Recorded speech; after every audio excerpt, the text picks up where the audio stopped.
मैं सोचता हूं कि आंकड़ों के विषय में हमें बहुत जानकारी है और सदन के सदस्यों को पर्याप्त जानकारी होती है। मैं इस आय व्यय के अभिलेख यानी बजट के कुछ मंतव्य और सरकार का इसमें क्या गंतव्य है, इसे मैं द्रष्टव्य करने का प्रयास करता हूं। सबसे पहले जब कपिल सिब्बल जी ने शुरू किया था तो उन्होंने कहा था कॉन्टेक्स्ट एंड बैकग्राउंड, यानी संदर्भ और पृष्ठभूमि। कोई चीज कैसे शुरू हुई उसकी पृष्ठभूमि देखनी चाहिए। तो इस संदर्भ में मैं सबसे पहले कोट करना चाहूंगा कि 2004 में जब चिदंबरम जी ने यूपीए सरकार का पहला बजट दिया था तो उन्होंने एक शब्द बोला था जो उनके बजट भाषण में है, quote, the economic fundamentals are strong and the balance of payment is robust. यानी हमने वह पृष्ठभूमि छोड़ी थी जिसमें वो कह रहे थे कि इकोनॉमी मजबूत थी। दूसरा मैं उदाहरण देना चाहूंगा, श्री अरुण जेटली जी ने 2014 के बजट में जो कहा था, the 2 successive years of sub 5% growth has resulted in the challenging situation coupled with the double-digit food inflation to be lowered. यह पृष्ठभूमि और यह संदर्भ था जब हम छोड़ते हैं और यह पृष्ठभूमि व संदर्भ जब आप छोड़ते हैं। बहुत से हमारे सदस्यों ने कोविड की बीमारी का उल्लेख किया तो हमारे प्रतिपक्ष के सदस्यों ने कहा कि साहब कोविड से पहले भी तो अर्थव्यवस्था बड़ी अच्छी स्थिति में नहीं थी और उसका मूल कारण मोदी सरकार की नीतियां थी उनके अनुसार। तो मैं इस विषय में कोट करना चाहता हूं कि आईएमएफ की डायरेक्टर हैं क्रिस्टेलिना जॉर्जीवा। उन्होंने अपनी जो पहली स्पीच दी in the month of October 2019 which was based on the assessment of IMF in July 2019, क्या बोला उन्होंने? The global economy is now in a synchronised slowdown. Then she added in her speech that the deceleration will cause the global growth to slide down at the lowest since the start of the decade. She blamed the slowdown on the range of issues, but clubbing them under one common theme, that is the fracture, trade disputes taking a toll, and the global trade comes to the near standstill. यानी उन्होंने कहा कि 10 साल में सबसे खराब स्थिति में विश्व की अर्थव्यवस्था सिंक्रोनाइज्ड स्लो डाउन में थी। सभापति महोदय, जो रेंज ऑफ उन्होंने इश्यूज बताए उसमें मोदी सरकार का इशू कहीं नहीं था।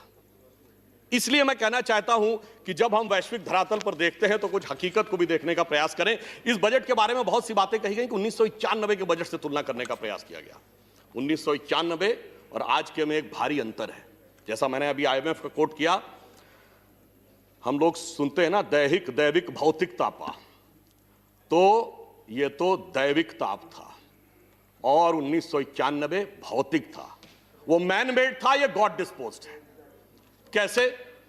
देखिए, जब 1991 में हमारा बैलेंस ऑफ पेमेंट 1 बिलियन के भी नीचे रह गया था तो ऐसा नहीं कि 4 महीने की चंद्रशेखर जी की सरकार या 11 महीने की वीपी सिंह जी की सरकार में आ गया था। 1 दशक तक स्वर्गीय इंदिरा जी की 2/3 बहुमत की सरकार 80 से 85, फिर स्वर्गीय राजीव गांधी जी की 80 से 89 की सरकार रही थी। और 1980 में स्थिति क्या थी मैं बताना चाहता हूं। भारत का जो फॉरेन एक्सचेंज रिजर्व था वो $7 बिलियन था और चाइना का 2.55। कहां खड़ा था चाइना 80 में और कहां खड़े थे हम, और फिर कहां खड़ा हो गया वो और कहां खड़े हो गए हम। आप ये समझिए कि जब फॉरेन एक्सचेंज रिजर्व $1 बिलियन रह गया था, उससे कम वो 100 कब हुआ था? 2004 में अटल जी की सरकार में, और 500 कब हुआ? मोदी जी की सरकार में।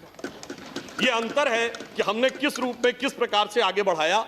और मैं यह भी कहना चाहूंगा कि कोविड काल में जो कुछ हुआ ये तो अपने आप में अभूतपूर्व था, क्योंकि यह मनुष्य जाति के ज्ञात इतिहास की सबसे बड़ी त्रासदी थी। हम सब इस बात से वाकिफ है, हम इसमें डिटेल में नहीं जाना चाहते। हम इस बजट में सिर्फ एक बात कहना चाहते हैं कि सबसे बड़ी बात जो वित्त मंत्री महोदया ने की, पूरी ट्रांसपेरेंसी की है। इसीलिए 9.5% का फिस्कल डेफिसिट दिखाई पड़ रहा है। हमने वो कार्य नहीं करने का प्रयास किया कि पूर्ववर्ती समय में 1,40,000 करोड़ के ऑयल बॉन्ड से जो भारत सरकार को पे करने थे, परंतु वह ऑयल कंपनीज के खाते में दिखाए गए और उस कारण से फिस्कल डेफिसिट कम रहा। मगर एक हिम्मत दिखाई है, मैं कहना चाहूंगा, निर्मला जी ने यथा नाम तथा गुणा के अनुसार निर्मलता के साथ पारदर्शी बजट दिया। दूसरी बात, अब आप समझिए, जब कोविड आया तो सबसे बड़ी प्रॉब्लम क्या थी? स्वास्थ्य। और जैसा कि हमारे साथ के वक्ताओं ने बताया, प्रिवेंटिव, क्यूरेटिव और वेलनेस सबका, तो स्वास्थ्य पर सर्वाधिक ध्यान दिया जाना था। स्वाभाविक रूप से यहां पर जो स्वास्थ्य में बढ़ोतरी हुई, तमाम वक्ता बता चुके हैं 137% की हुई, परंतु मैं ये कहना चाहूंगा कि एक जब हम कोविड की बात करते हैं तो कहते हैं मेडिसिन के साथ साथ लॉन्ग टर्म इम्यूनिटी भी चाहिए। यानी हमारी जो अंतर्निहित शरीर की प्रतिरोधक क्षमता है वो बढ़नी चाहिए। वही तो इस बजट में किया गया है। सबसे ज्यादा जोर इंफ्रास्ट्रक्चर और कैपिटल एक्सपेंडिचर पे दिया गया है, जो लॉन्ग टर्म इंट्रिंसिक स्ट्रेंथ को बढ़ाने वाला है।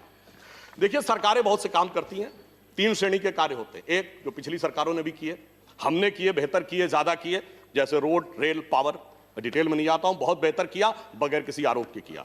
दूसरा होता है जो पिछली सरकारों ने प्रयास किए परंतु किसी कारणवश वो अंजाम पे नहीं दे पाए, जैसे जीएसटी, एग्रीकल्चर लॉज भी कुछ लाए थे, नहीं कर पाए। परंतु कुछ कार्य ऐसे होते हैं जो पिछली सरकारों के ध्यान में नहीं आए। यदि भारत को आर्थिक महाशक्ति बननी है तो भारत की ऊर्जा आवश्यकताओं की पूर्ति नहीं होनी चाहिए थी। यदि ऊर्जा आवश्यकताओं की पूर्ति होनी थी तो शायद यह नहीं सोचा होगा किसी ने कि सोलर एनर्जी तो सोची होगी, परंतु सोलर अलायंस बनेगा और उसका नेता भारत बनेगा, यह किसी ने नहीं सोचा था। यह हमारी सरकार ने करके दिखाया और इस बजट में 1000 करोड़ रुपए का प्रावधान दिया है। और इस बजट में एक और चीज की है, हाइड्रोजन एनर्जी का एक कमीशन बनाने की शुरुआत की है। यानी क्लीन एनर्जी की दृष्टि से भारत नए सिरे से कैसे आगे बढ़ेगा, वो एक ऐसी चीज है जो कि उन्होंने इसमें करके दिखाया है।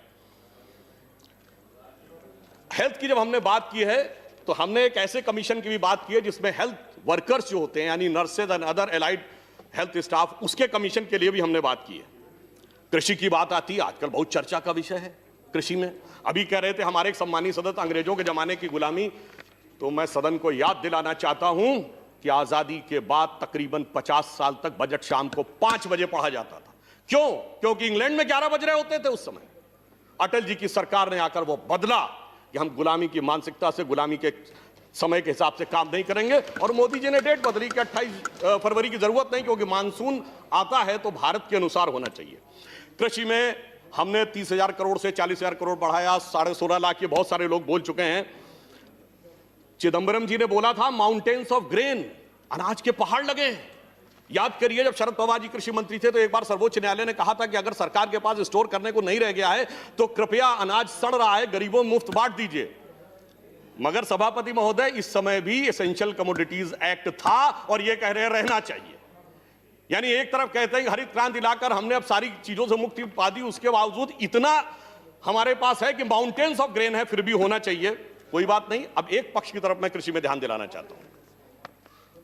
WTO 2013 तक WTO ने जिस प्रकार का शिकंजा हमारे ऊपर कसना शुरू किया था और उसका ये दबाव था कि 2017 तक बहुत सी चीजें मान लें तो शायद हम कृषि में वो आज सब्सिडी देने की स्थिति में नहीं होते। इस संदर्भ में मैं वर्तमान वित्त मंत्री और तत्कालीन trade and commerce minister Nirmala ji का एक बयान जो इसी सदन में दिया गया उसको कोट करना चाहूंगा। जब विपक्ष के श्री केसी त्यागी जी ने पूछा था तो कोट कर रहा हूं, passionately answered Shri K.C. Tyagi that we don't allow our farmer prices or agriculture production to determine by somebody else outside. सिर्फ एक बात आपने कहा है तो मैं इसको समअप करता हूं। अरे भाई, हम तो WTO में जाकर वहां तक लड़े, आप तो रास्ते में जो दिल्ली की सीमा पर बैरियर खड़े थे उसको तोड़ने वालों के साथ खड़े थे। हम तो WTO का बैरियर तोड़कर किसान के साथ, सारे जहान के साथ लड़ने के लिए खड़े। और मैं ये भी कहना चाहूंगा एक बात और, उन्होंने कहा था सब रिच के लिए है, बहुत कहा जा रहा है रिच के लिए है। सबसे ज्यादा एक्साइज ड्यूटी किस पे बढ़ाई गई है? प्रीशियस स्टोन्स पे 7.5% से 15%।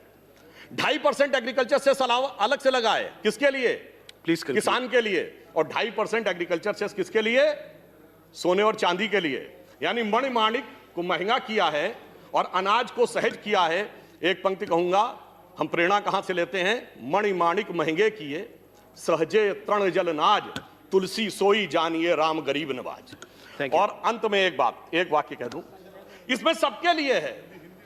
इसमें कृष्ण के लिए भी है, सुदामा के लिए भी है, कृष्ण के बड़े भाई बलदाऊ जिन्हें हलदर कहते हैं यानी किसान के लिए भी है, एकलव्य के लिए भी है, और जो बहुत बुजुर्ग हैं पितामह भीष्म और द्रोण के लिए भी है। परंतु एक गलती कंक्लूड कर दी है वित्त मंत्री जी ने कि शकुनी के लिए कुछ नहीं छोड़ा है। इस कारण से पासे फेंके जा रहे हैं महाभारत करने के लिए। परंतु आश्वस्त रहिए, जो बजट जानते कहां ले जाएगा? जो हम नित्य प्रार्थना करते हैं, परम वैभवम नेतुमेतत् स्वराष्ट्रम समर्था भवत्वा शिशाते भृशम। धन्यवाद।